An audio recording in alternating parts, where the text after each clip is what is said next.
স্বামীর আবদার পূরণের জন্য কিসের ফরিদপুর নিয়ে এক নানুর হাতে 7 খোলার পিঠা খাইয়ে এখন শুধু মাটির খোলা কিনে আনছে। এখন পিঠা বানানি বাকি আছে মাটির চুলায়, গ্যাসের চুলায় বানিয়ে ব্যর্থ।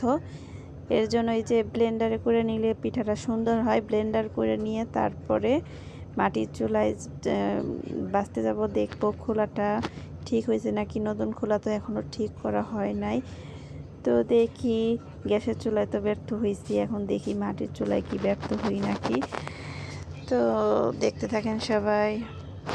সুন্দর ব্লেন্ডারে আমার চালের গোলাটা হয়ে গেছে। এখন চিতই 7 খোলা দুধে ভিজানো পিঠা দেখি কতগুলা হয়। তেলের পিঠাও সুন্দর হবে, পাটিসাপটা, চিতই পিঠা, চাইলে আর অনেক ধরনের পিঠা বানানো যায়। আসসালামু আলাইকুম, আশা করি সবাই ভালো আছেন। আজকে সবাই বলতেছে কাউসারের মার মনে রং লাগছে, মানে কাজ কামের মধ্যেই আমি কি করলাম চুলা ধরিয়া। তারপরে সকালবেলা তো কবুতরের গোস্ত রান্না করছি দুপুরের জন্য। এখন আমি 7 খোলায় পিঠা বাজতেছি। প্রথমে আমি 2টা দিছি, দিয়ে দেখলাম যে কেমন হয়েছে। ও মাশাআল্লাহ, দেখেন কীরকম হয়েছে। তো দ্বিতীয় পদক্ষেপে কীরকম হয় তা দেখা যাক। এই যে পিছন পিঠ, এটা আমার নতুন খোলা। আমি গ্যাসের চুলায় পিঠা বানাইতে পারতেছি না, এক সাইডে জাল লাগে আর সাইডে লাগে না। এর জন্য আমি মাটির মধ্যে বলছি ট্রাই করব। আর এই যে গুল হয়েছে, গোল হয়েছে। এই যে আমার তো হাতের অবস্থা, শীতের দিন তরকারি কাটতে কাটতে হাতের অবস্থা খারাপ। এই তো আমার পিঠা দ্বিতীয় পদক্ষেপে যে হইতেছে। আগেরটা ছিল সিদ্ধ চালের, এখন হয়েছে আওলা চাল। তো সব জায়গায় শান্তি নাই, এক জায়গায় জাল বেশি লাগে, এক জায়গায় কম লাগে। তারপরেও পিঠাগুলা মাটির চুলায় সব দিক দিয়েই হইতেছে মোটামুটি। গ্যাসের চুলায় ভালোভাবে হয়েছিল না। কি করতাম গো, 7 খোলায় পিঠা এক বাসায় খাইয়াইছি, সেই স্বাদ। এখন তো মনে হইতেছে আমরাও বাসায় বানাই, আমরাও মজা লাগবো, কিন্তু আমরা তো পারতাছি না, তো হইতাছে না। বানাইতে বানাইতে হইব, কারণ নতুন খোলা তো। এই যে আমাদের নাজিব আজকে পিঠা উৎসব শুরু করছে। নাজিবা, তুমি কি পিঠা বানাইতেছো? এই যে আমাদের পিঠা আমরা ভূতের জন্য রেখে দিচ্ছি।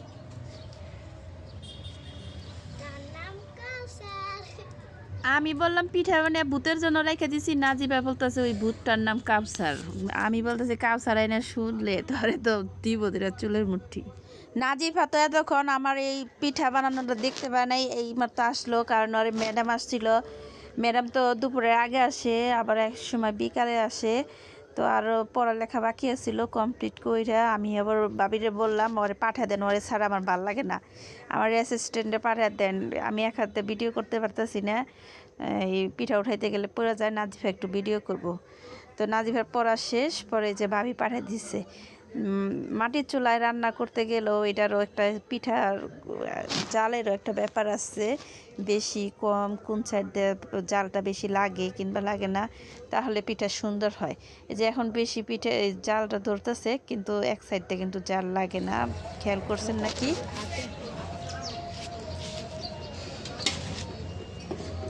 এখন দেখা যাইতেছে রাইতের বেলা দেখা যাইব, তো সকালবেলা দেখা যায় না।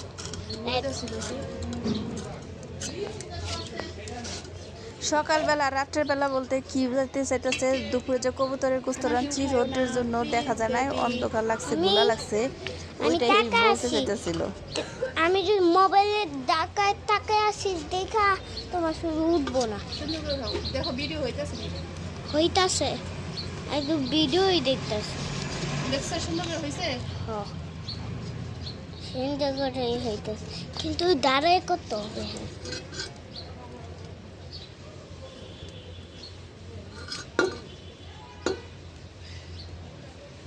হইতেছে ভিডিও দেখি তো হইতাছে। আরেকটা পিঠা। এখন আমরা নামাজ পড়ে আসি। আচ্ছা, ভিডিও বন্ধ করবো আমি। এখন আধা ঘন্টার জন্য বিরতি। তো পিঠা বানাইলাম, কয়েকটা হয় নাই, আবার কতগুলা হয়েছে। তো আমার তো দুধে ভিজানোর ইচ্ছা নাই, বলছি যে প্রথম দিন যদি পিঠা হয় তাইলে পরের দিন পিঠা দুধে ভিজাইয়া মোর জামাইরে খাওয়ামু। কিন্তু পিঠা তো দেখছি কতগুলা হয়েছে কতগুলা হয় নাই। যতগুলা হয়েছে ওগুলা আবার আমি ঘরের ভিতরে দুধ ছিল, আমি আবার পাগলের মতন ঘরের ভিতরে যে গুড় আর দুধ ছিল দুইটাই একলগে জাল দিছি, দুধ কুচে ফাইটে। আমি এখন দুধে ফাটা দুধে কি করি, পরে আমি আবার এক পদ্ধতি শিখছি, ওই ফাটা দুধেরে আমি একভাবে করে আমি ঠিক করছি। এখন আমার দুধ যে ফাটছে এটা বোঝা যায় না। যারা যারা এই রেসিপিটা জানেন না যে ফাটা দুধ কীভাবে ম্যানেজ করে, সেইটা যদি জানতে চান, শুনতে চান, দেখতে চান, তাহলে আমার মোবাইলে কমেন্ট করবেন। কারণ আমি এরকমভাবে অনেকবারই এই কাজটা করে আমি রান্না করছি, দুধ পায়েস যাই ফাটুক ওই গুড়ের আর কি, আমি এরকম করে ঠিক করি। তো আমি বেশি করে ভিজাইতেছি, কারণ আমি আরও কতগুলো চাউল ভিজাইছিলাম, এগুলা ভিজাইতেছি আরও বেশি করে, দেখি কি অবস্থা হয়। আমি আবার একটু পাউডার দুধও দিচ্ছি। এখন ইচ্ছা দুধে ভিজানো একটা খাবো।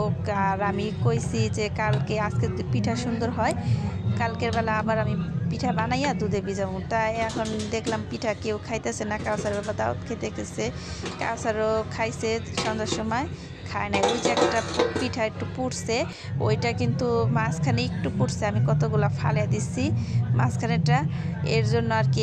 আর এক সাইডে কয়টা তো আমি ফালিয়ে দিচ্ছি, ওরকম পুরানা দূর থেকে দেখা যাইতেছে এত পুড়ছে।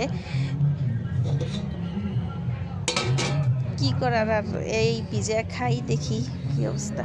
গাইস, এই যে আমার সেই পিঠাগুলো আমি অনেক কষ্টে মাটির চুলায় বানাইছি। তো আমি টেনশনে ছিলাম যে পিঠাগুলো কি ভিজবে না। তো দেখাই আপনাদের ম্যাজিক।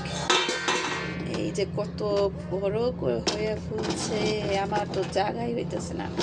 আর একটা কথা, আমি কিন্তু এই ফাটা দুধের কিভাবে এরকম মিক্সচার করে বানাইছি, এটা যদি শুনতে চান, দেখতে চান, তাহলে কমেন্ট করে জানাবেন। এখন আমি নাজিফার জন্য বাড়বো।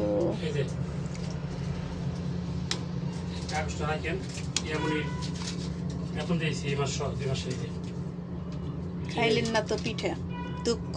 যা হাজবেন্ডের লেগে পিঠা বানাই, এই হাজবেন্ডে খায় না।